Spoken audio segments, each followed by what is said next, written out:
because that's where a clock is. Otherwise, I just look. All right.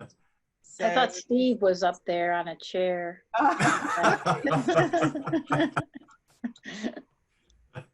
I love that.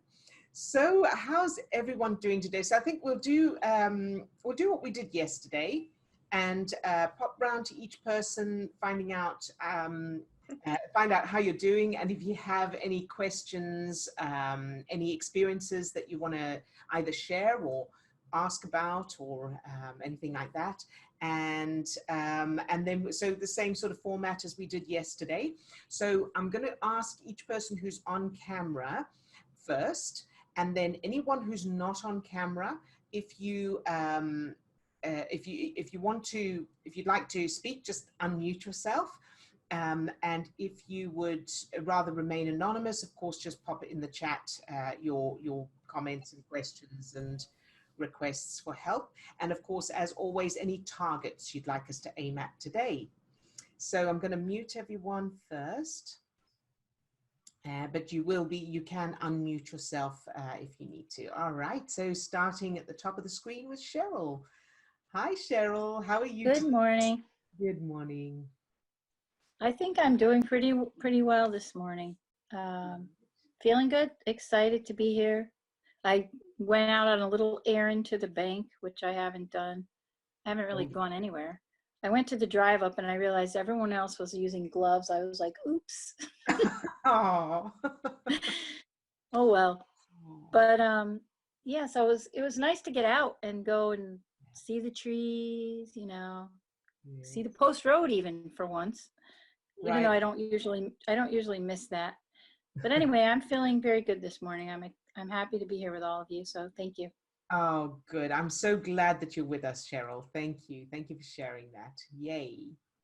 All right, and then moving over to Kathy. Hi, Kathy. How are you today? I'm fine, thank you, Dale. I would say for me, a lot of self-discipline has been required. Right. And I can see and feel some improvement, so I'm pretty pleased.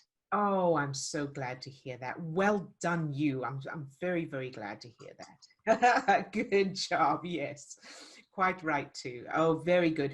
Yeah, and you know, I sort of see it as, you know, when if anyone who's done physical training, you know, like the gym or running or any kind of physical activity where you're leveling up. It's those days when it's so hard, or you don't feel like it, or you're tired, or you're ill, or whatever, and then you manage to do it anyway, and it's that feeling afterwards of, okay, I did do it. It was worth doing, even though it was, you know, difficult. But you know, right. It's a good feeling. Oh, yay! Well done, you. Fantastic. And Bogislava, how are you today? Kind of a little bit down. Down, yeah.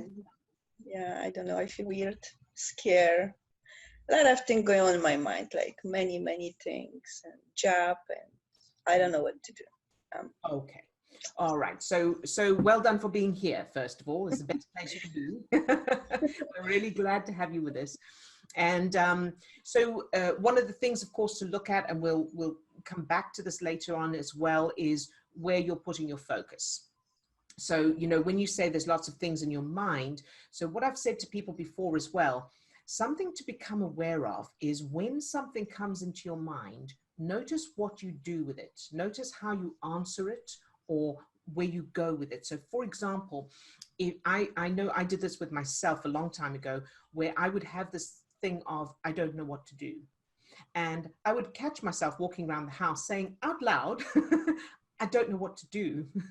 And I started becoming aware of it, first of all, and I started catching it, because what would happen is I don't know what to do, and then I'd start to try and think of things to do, and I couldn't think of anything to do, and then I'd think of all the reasons I can't do things, and that just became like a slippery slope, a vicious circle. Yeah. So what I started doing was catching that tiny cockroach, the first tiny cockroach. So as soon as I caught myself saying, I don't know what to do, I made myself stop and go, I do know what to do. I always know what to do, even though I didn't know what to do.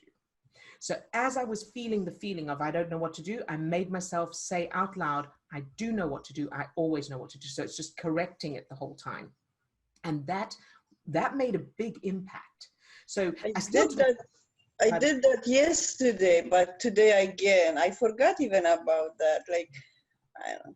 And that's okay. So, you know what happens, you know, when we start to feel those, you know, the negative, so the doubt or the worry or whatever, remember that this part of your brain is going offline. So we do forget because we haven't got that access to that part of the brain. And so the answer then is to take it easy on yourself. And just when you do remember, then just do it then. So there's no expectation. So it's important to not think, oh, I should be doing this or I should be doing that, because you're doing the best you can. Everyone's doing the best they can with what they have. And then it's a case of, so what am I going to do now? And what about now? And in this moment now, what am I choosing now? So sometimes we can't help it. Sometimes we slide into those negative thoughts and feelings and we can't get out. Then you just do whatever you can from there. And even if that's just going to sleep, you know, or reading a book, or putting on some music, just do the best, or thinking of your color, whatever you can. And then from there, you come back. So the key, the turning point is when you choose to not beat yourself up about it, to not see it as a bad thing or a failure. And you can even do the acknowledgement. I see you, I hear you, I feel you, I love you, whatever part of that is, whatever part of you that is. Another thing is make a note of all those things. On a list, write the acknowledgement. I see you, I feel you, I hear you, I love you. Write 5 things to be grateful for. Write your color. Write, it's okay. It's okay. Even if that's all you say to yourself. When you think of, you know, things pop into your head, you're feeling doubts, or I don't know what to do, it's okay. It's okay. Just keep saying that. Even though you don't feel like it's okay, say it anyway, because the words that you say, especially if you say it out loud, do have an impact on your brain. Does that kind of make sense? Yes, I usually make myself busy and I'm sewing and I'm watching some movie or something. But when I stop, again, going back to the same thing. Yes. So what that is being busy for you is a coping skill. And so you're able to cope that way, but it's not solving anything. It's good to be busy if that makes you feel better, but it's important to also change what's in your mind as well. So we don't want to ignore the bad stuff. We don't want to ignore the bad thoughts or the bad emotions. We want to see them, acknowledge them, and go, I see this is here, and I also know that it's not true. Even though it seems true, even though it feels true, it's okay. I see you, I hear you, I feel you, I love you. So you know what I mean? So we're not running away or trying to push it down or ignore it or wrestle with it or anything like that.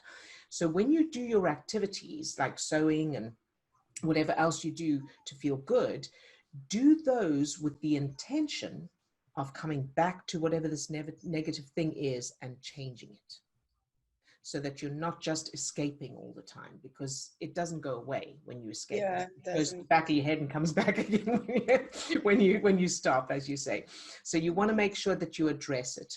So if you think of it like, you know, when children are, they're not getting attention and they need attention and they go, mommy, mommy, mommy, mommy, mommy, and you're ignoring them, mommy. And the more you ignore them, the more how about now? What about now? Can we do it now? So well, you want to break that pattern where you go, yes, okay, I can hear you and I understand that you want my attention. So I'm going to give it to you in a minute.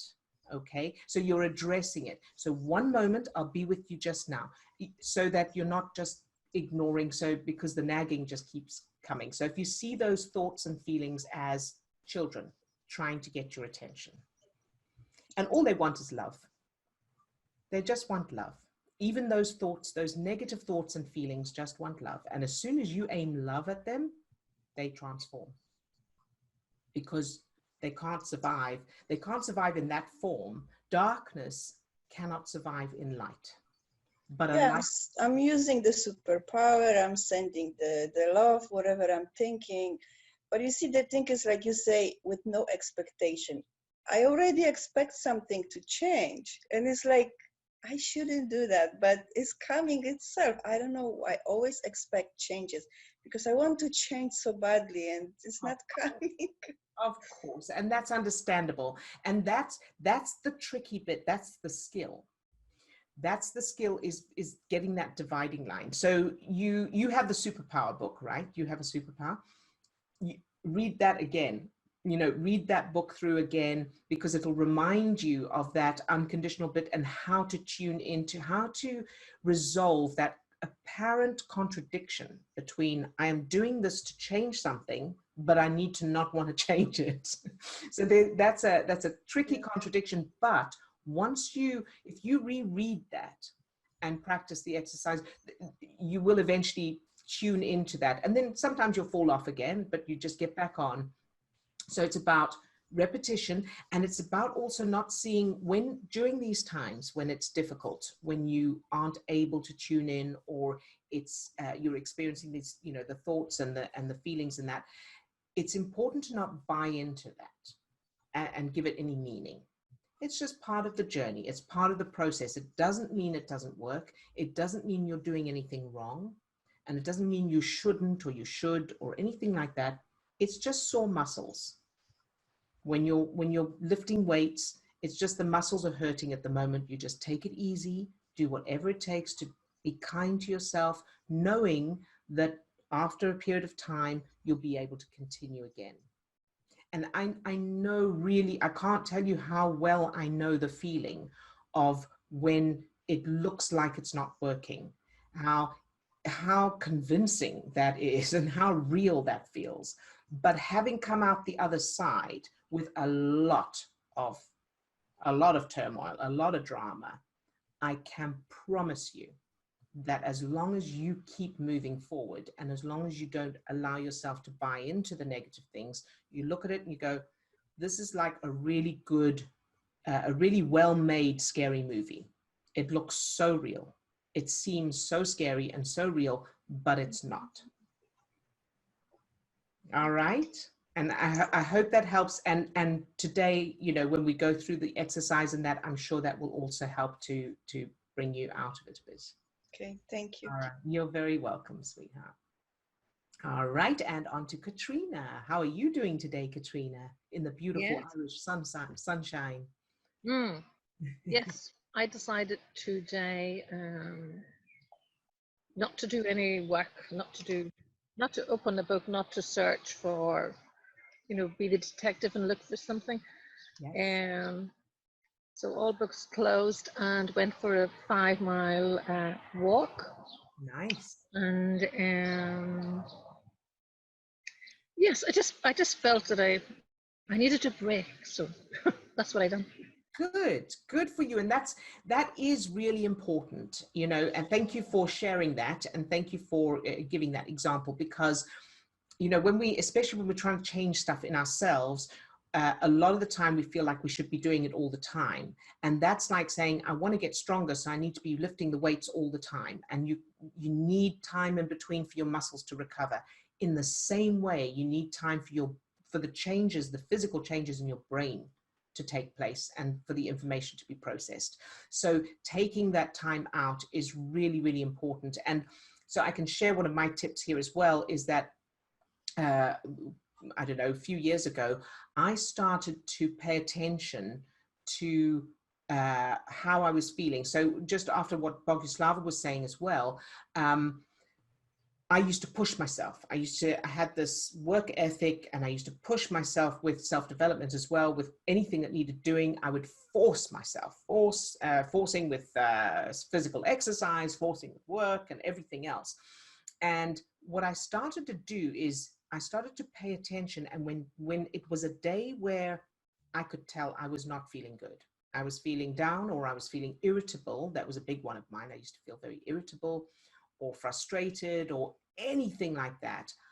I then made the decision, I'm not doing anything today, as much as I can. I would only do the bare minimum that, if something had to be done, I would do my best to get into a good state for that and get it done. But I didn't do anything that didn't absolutely have to be done that day. And so then I would take time out. I would listen to music or play a game or watch a movie or go for a walk, do some physical exercise if it felt good. Just take it easy on yourself. And so it's like recovering from surgery. You know, you've had a minor surgery, and so now you want to rest. You don't want to do anything beyond that. And it's paying attention. It's in the first instance becoming aware of that. So we are so used to our our emotional patterns, where, you know, we've spent, like in my case, I'd spent so much of my life being irritable, feeling frustrated, feeling helpless, that I would start to feel it, and I would just go through my day like that without really being frustrated about it, without really being aware that I could, that I didn't have to keep doing it. So as soon as you start noticing it, so then I go, what the, and I go, oh, okay, stop, taking a break. And that I had the compulsion to keep going, because that was the addiction, that was the pattern. But it took some, you know, I just went, I'm giving myself this time off. I'm the boss of me, and I'm deciding I'm not going to continue doing this. So again, sometimes you'll be able to do it, sometimes you won't, but it's giving yourself that break and going, you know what, it's okay. It's okay to take time out, to make mistakes, to fall off the wagon and get back on again. That's okay. So thank you, Katrina. Sorry, that was a very long ramble from me, but but thank you for sharing that. That's wonderful. Okay. And did you have any questions today, or? Well, I was talking to Steve there just about when, what do you call it, when I see a policeman, I'm triggered by something. Okay. So he was helping me there, so I can focus on that when we're fantastic. going around. Yay. Thank you. Thanks for sharing that. Very good. And who else do we have? So I think that's everyone who's on camera. I know, Lisa, you'll have typed yours. So I'm going to look in the chat now. Some good mornings. Oh, and the time, 5 p.m., 10 a.m. Okay, good. I feel way lighter physically and mentally. Good job. Yay. I'm so glad to hear that. Well done. And I feel like listening to our internal dialogue is crucial. Yes. Thank you for sharing that. Yeah, absolutely. Next one is, I had a battle with responsibility this morning. Okay. Any details on that, so that we can help with that? Oh, Tammy, it's you. Yeah. There you are. Yeah. Yay, welcome back. Thanks. Yeah, I was just thinking this morning, I haven't done, like, I just try to stay in a good, happy, you know, like peaceful feeling most of the time. So I haven't done a lot of like, just, you know, what is this feeling? But I had some issues with my family, and I'm like, what is it about it? Like, why am I so different with somebody, a client, or somebody that I just meet on the street? Or, you know, like, when does the relationship change where I start feeling something that I don't like? And it comes with responsibility. Ah, interesting. So as soon as, like, for my children, you know, I'm responsible for them, so I have to be and it's not like my true nature. It's just that I'm feeling, you know, I have to give them some value, and it has to be through through lessons and this kind of stuff. And with my husband too, you know, like, I have a vested interest in him. So feeling, when I start to feel responsible for him, then that gripping feeling, I think, is what it is. So it was kind of enlightening to be like, how come I can just be this, you know, light person with other people, and then it comes down to, you know, the people I love the most, and I just get this, like, yes, so that's fascinating. And so what I would see there, of course, what I'm seeing as a possibility is any childhood experiences of little Tammy not being allowed to be a child, or not being able to be a child. Right. So any, you know, responsibilities beyond what one would expect for a child. That's Right. a link there. And it's really described. So my brother, I had a brother pass away when I was only 2. And then I had another brother born 3.5 years later. And I know I've linked so many things to how responsible I felt for him, for how I felt his pain, for how, you know, I had to keep him alive. Yes, that makes perfect sense. That makes perfect sense. So Tammy, what I would actually recommend for you, if you want to give it a go, is the due justice technique. The justice technique? The due justice technique. Do you know about that? I remember you talking about it. Right. So just very briefly, I would write a letter to your parents or whoever else, and maybe to your brother as well, but start with your parents, I would say, or whoever raised you. It's a letter from little Tammy. It's a letter from your child self about being given this responsibility or being put in that position, and how she feels, how the little you feels about the fact that she had to have this responsibility, was put in this position of being responsible. And what the key with this is to not use any logic or reason. There's no excuses. So, you know, most of us feel like we want to be reasonable and we want to, you know, well, they were doing the best they can and they couldn't help it. But the child in us does not care. The child just wants to be free and loved and respected and safe. So write it from that child. And so what you do is you get pen and paper and you write, just start writing from that child and say everything, get all of the, I call it jaja stuff, all of the not niceness out on the page. Steve likes that word. All of that anger and frustration and ugliness that is in there because it's human, get that out on the page. You'll never send the letter. No one will ever see. So you can swear, you can use all caps, be as unreasonable as possible. And what you do is it's like cleaning out a wound. It's cleaning out an infected wound and getting all of that out onto the page. And once that is done, then you can read it through if you want to, or you can just tear it up, throw it away, or burn it ceremoniously, or however you want to, and then go to sleep. And your brain will process those changes. And so the effect is that the child in you feels, finally justice is done. Finally, I've been heard. Because of course, as you know, the subconscious can't tell the difference between reality and imagination. So as far as that part of you is concerned, your parents have heard that. Justice has been done, and it's that's why we call it the due justice technique. It's closure, and then what that does is it removes that resistance and that protection against changing anything.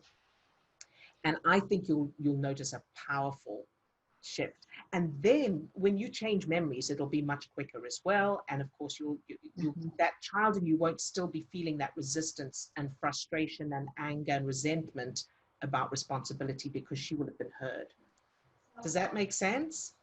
It does. However, my parents always wondered, they were like, why are you so responsible? Like, they didn't want me to be like that. Right.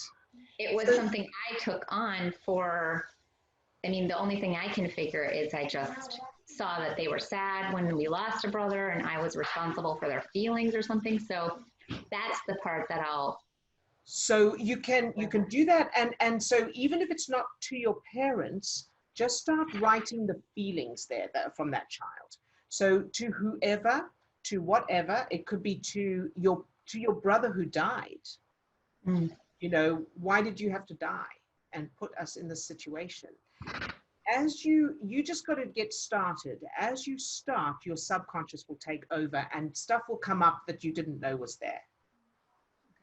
And angles that you didn't know were there. All right. Thank you. You're very welcome, Tammy. And every opportunity, send love to that little you. Give her a hug, you know, feel that, love her. Oh, and the other thing is when you feel that frustration, that anger, or that resentment with responsibility, in that moment, you can use the acknowledgement. So you can say to that little that little you, that part of you that feels that way. I see you, I hear you, I feel you, I love you. See it as a child going, I don't want this responsibility. I should not have to have this responsibility, and love her and acknowledge her and tell her it's okay. Is that good? That's very good. Thank you. Fantastic. You're welcome, love. Thank you for sharing that. All right. So the next one, Cheryl says to Boguslava, when I'm feeling that way, I use the affirmation, I'm exactly where I need to be in this moment. That's a lovely one. Thank you for sharing that, Cheryl. That's a really good one.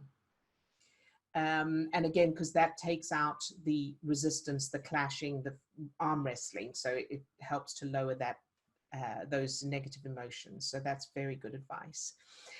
I can get very nervous if I hear raised voices. Okay, so that's good. That's a good little clue there of something that's of a reference in your childhood. So I would say, what is it about the raised voices that bothers you?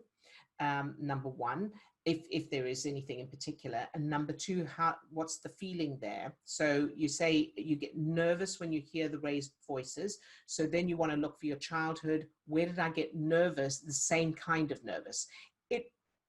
Raised voices is probably going to be the same thing in the childhood, but not necessarily. So just look for that feeling. So in my case, I'll give you a great example of my own personal thing. My family argued all the time. There was always raised voices. There was always arguments. Italian background. So a lot of shouting, a lot of anger and volatility. And I changed all of that. So what I did was I changed those memories to where they are now singing. And I mean, when I say arguments and that was my entire child. There's a lot. I couldn't possibly ever have enough time in the rest of my life to go and change every memory of that, because there's just so much of it. What I did was I made the decision that all of the argument, whenever they argued, it wasn't arguing, it was singing and laughing and having a good time. And so I changed one of those memories like that, and then made the intention that that represents all of them. And here's what happened when Steve and I were in Greece. We were at a market, where they were selling, like quite a biggish market where they all had stalls, and the Greeks aren't quiet people either. So there's still that Latin thing. And we were walking through between the stalls, chatting.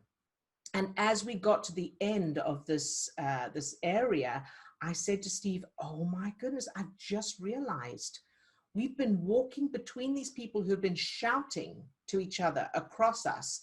So much shout, shout, shout, shout, shout, especially the men, because that was like they were particularly loud. And I barely noticed it, never mind bother. I realized then that I would have been so stressed. I wouldn't have been able to stay there. I would have been irritable, stressed, and gone, come, let's get out of here. This is driving me crazy. But I didn't even notice it. So, and that's because when I heard people shouting, and they weren't angry. This was just shouting because they were wanting to hear each other or be heard by the others. But my subconscious would have referred to the childhood memories of shouting being dangerous, and then prompting the stress chemicals, which would cause that irritability and that I need to get out. And now that I've changed it to, it's a good thing, it's singing, it's laughing. Now my subconscious is referring to that and going, there's no danger, there's no need to pump stress chemicals into my system. So hopefully that makes sense, and hopefully it helps. If you can't find memories, just let us know if you're not sure what that link is. Okay, very good. And so the next one, how about handling other people's issues like family members, worry, etc.? I'm fine, but I'm fine, but I'm worried about other family members. I guess I feel a bit guilty that I'm able to pull myself and ground myself, but they are having issues that I can clearly see. How can I help them, I guess, is what I'm asking here. That's a really good question. And, that's a common issue for especially for anyone who is doing self-development. One of the hardest things is knowing that you know, as you are improving and being able to gain more control, watching loved ones who aren't in the same place. So the very best advice I can give you is that you maintain your own, continue to maintain your own. I would address the guilt. So you could, you know, love the guilt, first of all. And then if you've got any childhood memories where that comes from, change those. Get into your superpower state. And we can do this today during this session and aim that at them. So whatever family members you're worried about and whatever they're going through, love it all anyway. Love them anyway and love their situations anyway. And bearing in mind, you know, keep reminding yourself that what they're going through is darkness and you are shining light. So that unconditional love, that loving them and their situation exactly as it is without needing it to change, that's a light shining into the darkness. And as far as practical techniques go, you can share with them like the color thing if they're open to it. So, but make sure that you're in the superpower state first. So you've got to put your own oxygen mask on first. So get yourself strong first, and then if they're open to it, you can say, you try this just as an experiment. Take a deep breath, close your eyes and imagine you're surrounded by, think of your favorite color. Just do that little bit with them. And whatever other, you know, however much they're open to. If they're not open to it or they resist it or don't want to know, make sure that you're okay with that and love them anyway, because each individual, no matter what's going on, no matter what they're doing, no matter what they're experiencing, every individual has the right to choose what they experience, even if it's not what you would choose, and even if you're worried about them. And that's hard to do when you really care about someone, but it's important to see it as respect. So, and the way I see it, because as you can imagine, this has happened a lot for me and for us in general, you know, where we've made such wonderful changes in our lives, but we still have people we care about who haven't wanted to do what we've done, or don't believe in it, or don't think it will work, or for whatever reason. And so right from early on, I developed the attitude of, it's like it's cold and I know where the coats are. I know where the coats are and how to get them. And so my mission in life always is to just let people know that there are coats and how to get them. And then it's up to them. If they say, I don't want a coat, or I don't believe in the coats, or it's too hard to get to the coats, and then I respect that. So it's about replacing worry and frustration, ending with that, with respect, with love and respect for their decision. So then you can be sympathetic and you can say, you know, I'm really sorry that you're going through this. As long as you know there's coats there, but I understand that you don't want one, and you know, I love you anyway, and that kind of thing. So it's always coming from a position of unconditional love and respect.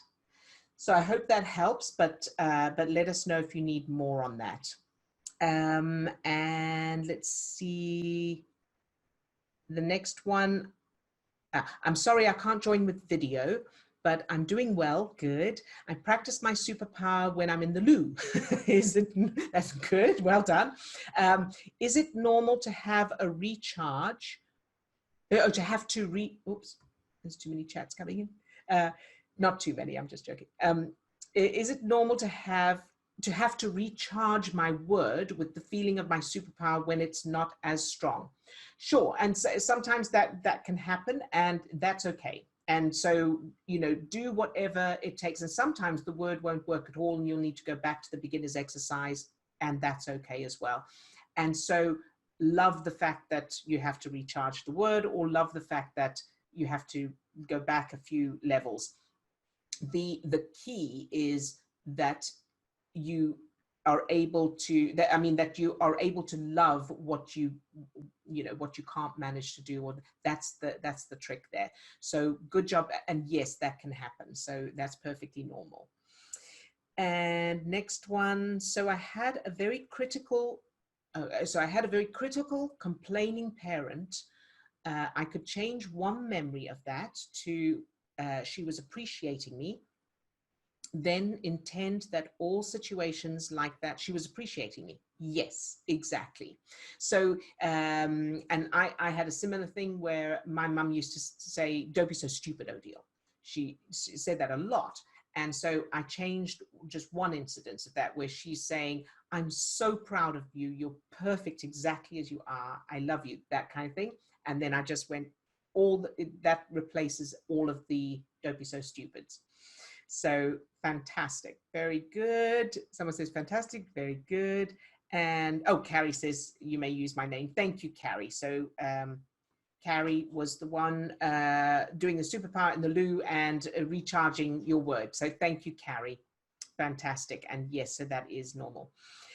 And Steve has answered someone. Do I need to read that out, Steve, or is that just a one-to-one kind of thing?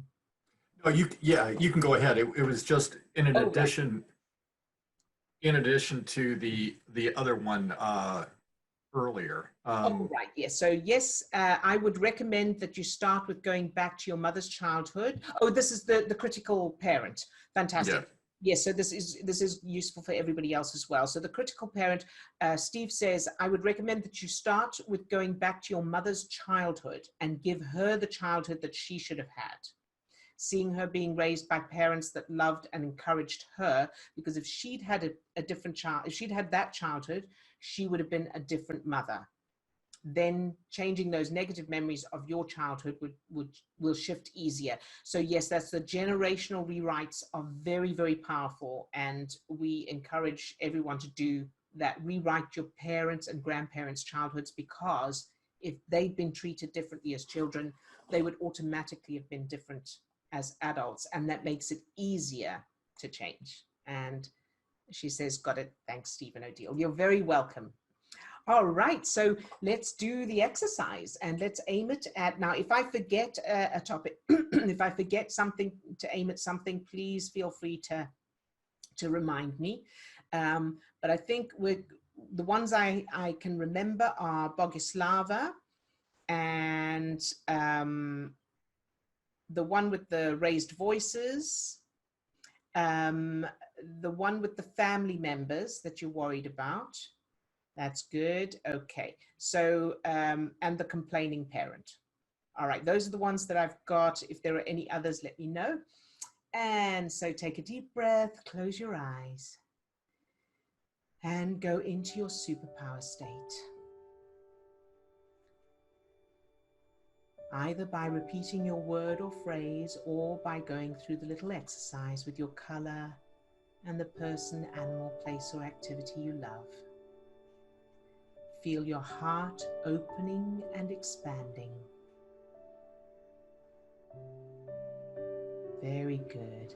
And now see that light or energy as a ball of light, or see that light or energy coming out from your heart expanding, and fill your body with that light, that energy, that love and appreciation.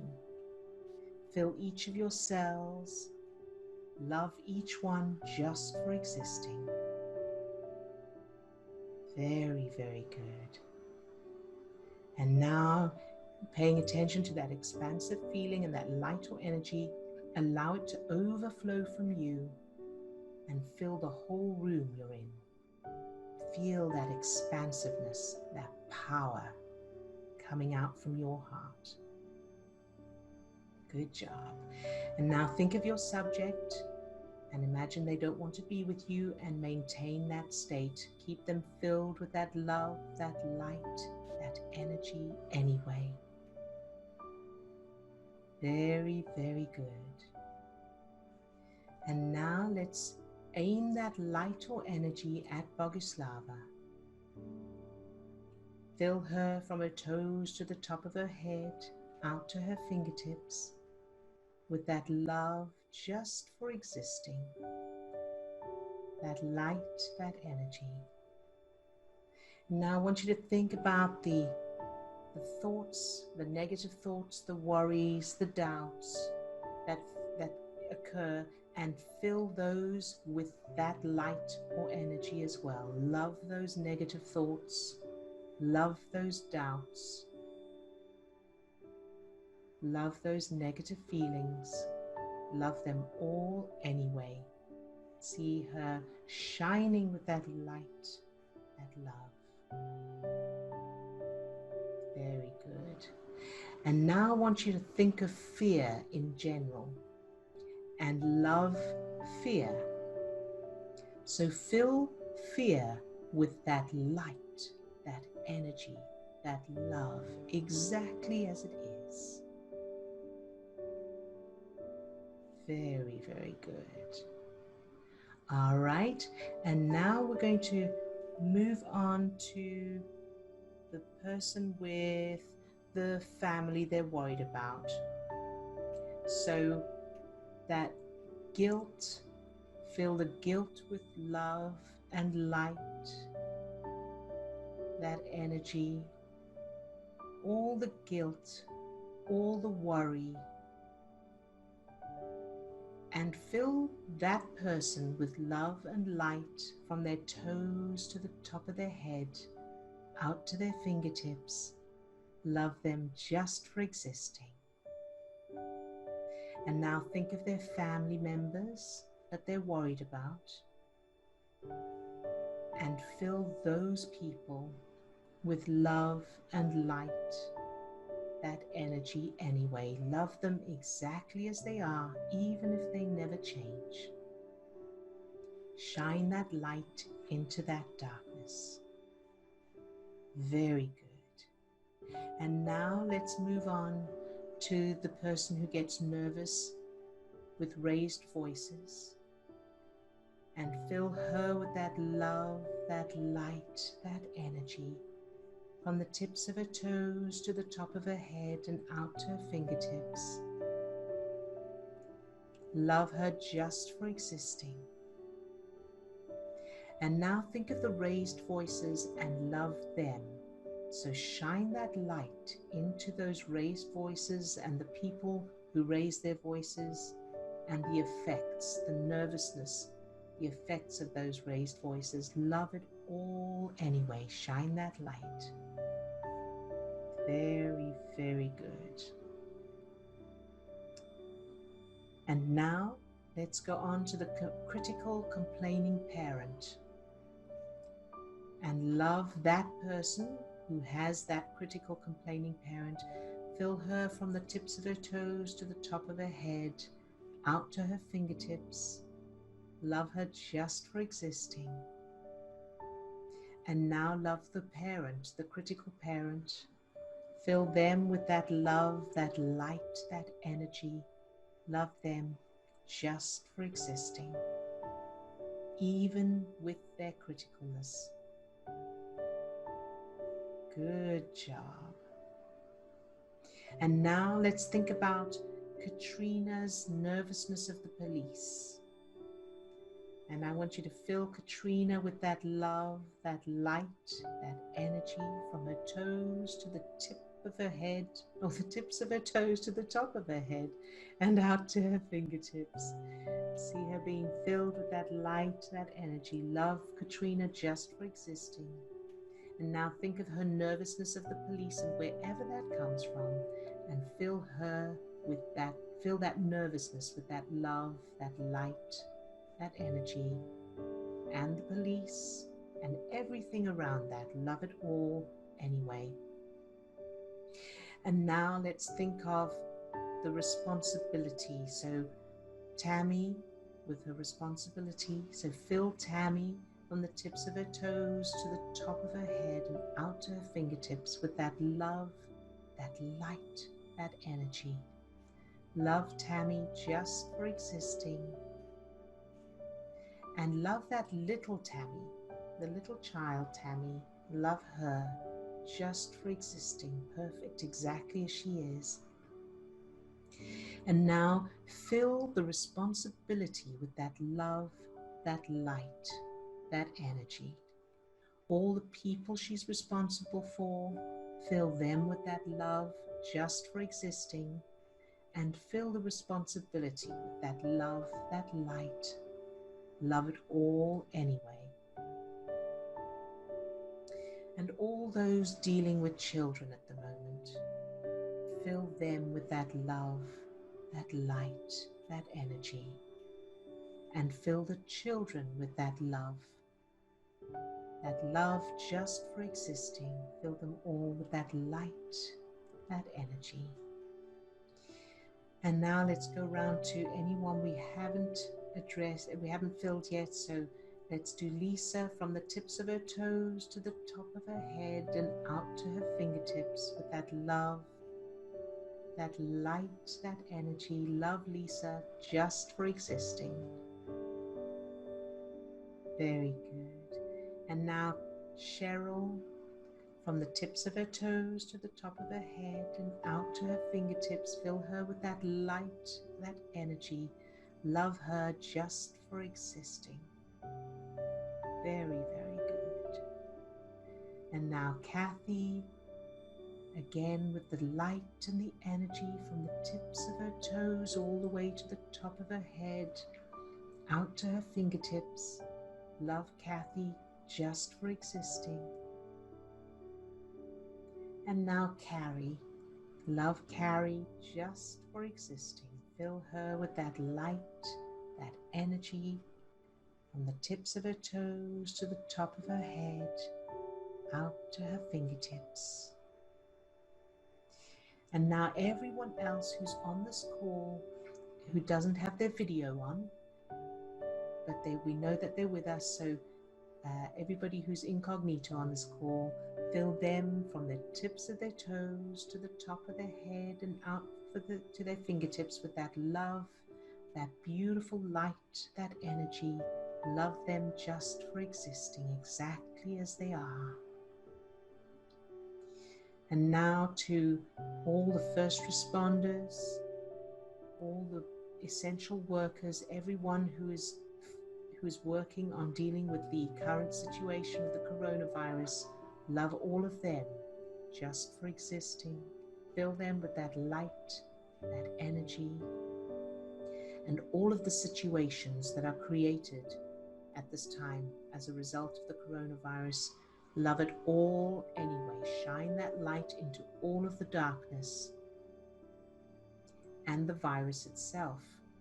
Fill the virus with that love, that light, that energy. Love it anyway. Shining your light into that darkness. And finally, everybody who's watching this recording.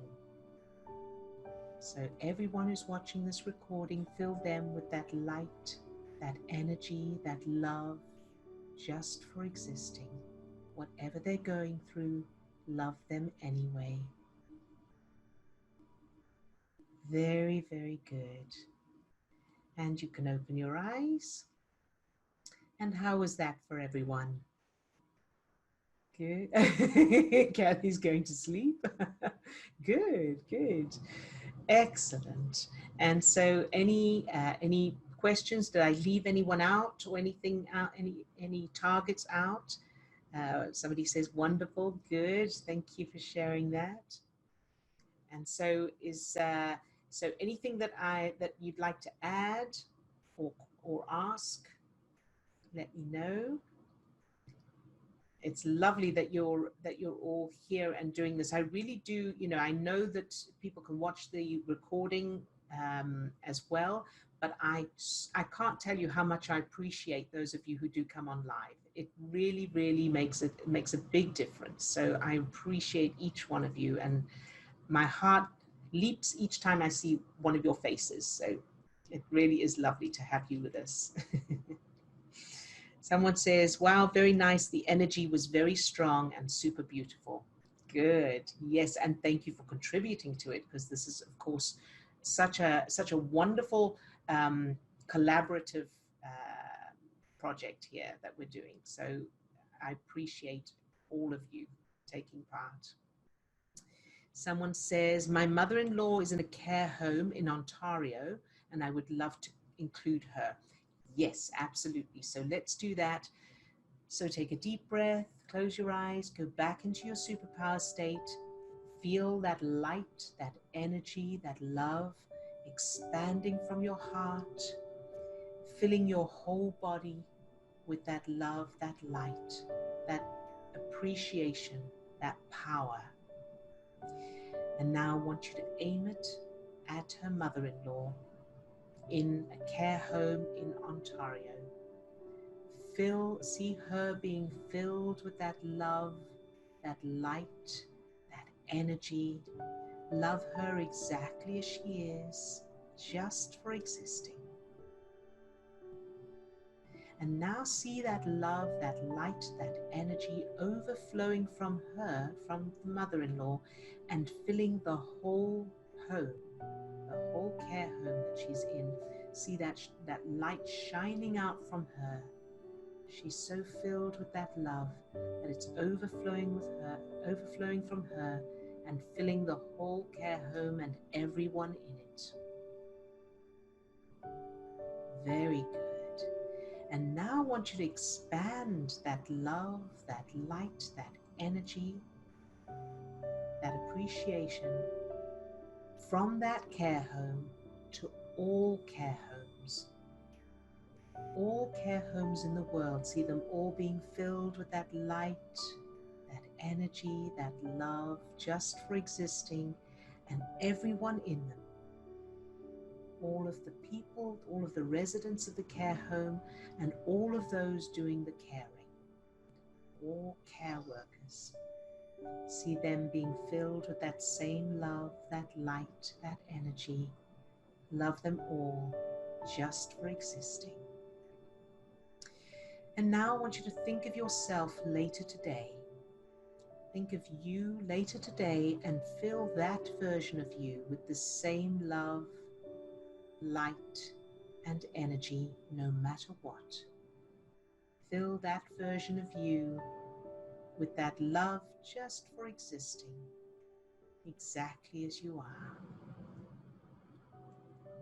Very, very good job. And you can open your eyes. And how's everyone doing? Good job, everybody. Fantastic. Well, thank you all for joining us. It's always such a pleasure. Thank you so much. I love you all. Thank you, Carrie. And we love you too, sweetheart.